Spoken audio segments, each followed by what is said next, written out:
All right, number 18, we want to find the limit of this rational function.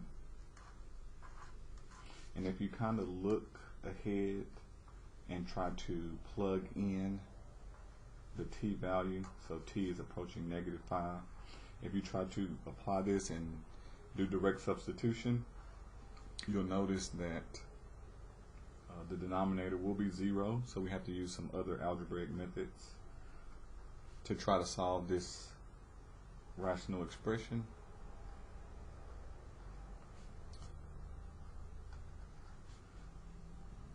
Minus 1 over 3t plus 5. Okay, so we're going to try to factor.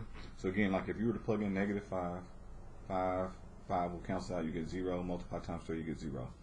Plug in a -5, you'll get a +25, but when you plug in a -5 here, you'll get 65 negative. When you subtract these two, you'll get 40, -40, and you add 40, you get 0. So we need to try to factor and do something different. So I'm going to try to find the common denominator, combine these two, and then see if we can plug in our limit. So we are going to look at the leading coefficient. 1 times 40 will give me 40. We're going to write the factors of 40.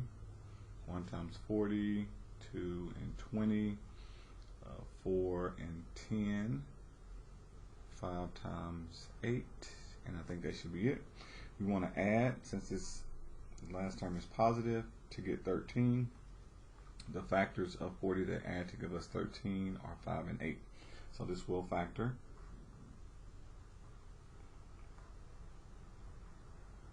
So we're going to bring down the limit as t goes to -5. And then we're going to write this in factor form. 1 over, so do 2 sets of parentheses. We'll put a t in each. We're splitting up this t squared. The factors that we use, 5 and 8, will go in the parentheses with them. And then we want to get a +13 from those. So larger number is positive. 5 and 8. So their larger number, 8, is positive, and same sign. So in order to get a +13, they both need to be positive. 3, and then we have a t plus 5. All right, so to get a common denominator, we're looking at what we need to do to make both of these equal. This one has t plus 5 and t plus 8, but it's missing this factor of 3. So we're going to multiply this first rational expression, top and bottom, by 3.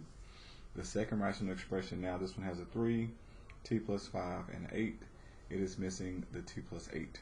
So we're going to multiply this expression times t plus 8 on the top and bottom. All right, so doing that will give us a common denominator. We'll write one fraction and combine the numerators. So we have the limit as t goes to -5 and we'll just have 3 times 1, which will give us 3. And then on the bottom, we'll still have the 3t plus 5 and t plus 8. And then we have minus, and we'll do 1 times the t plus 8. So we'll just have the t plus 8. We're going to go ahead and distribute. So when we distribute a negative, both of these terms will become negative. And then you have a -8, you add 3, we'll have a -5. So we're going to simplify the numerator, leave the denominator the same. So we have a -t minus 5 when we simplify. And on the bottom, we'll still have the 3t plus 5 and t plus 8. In order to cancel out, because the t and 5 looks like the same, but we need to change the sign. So we're going to factor out a -1.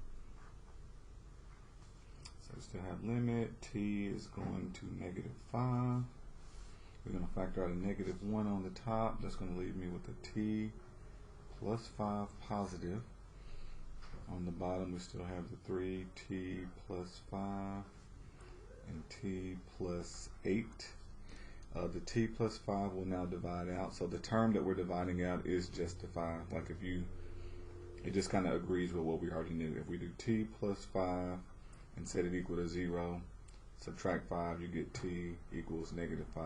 So that's telling you you cannot use negative 5. That's the term that we just factored out, which is, again, why we're going through this process, because we tried to plug it in and we got a 0.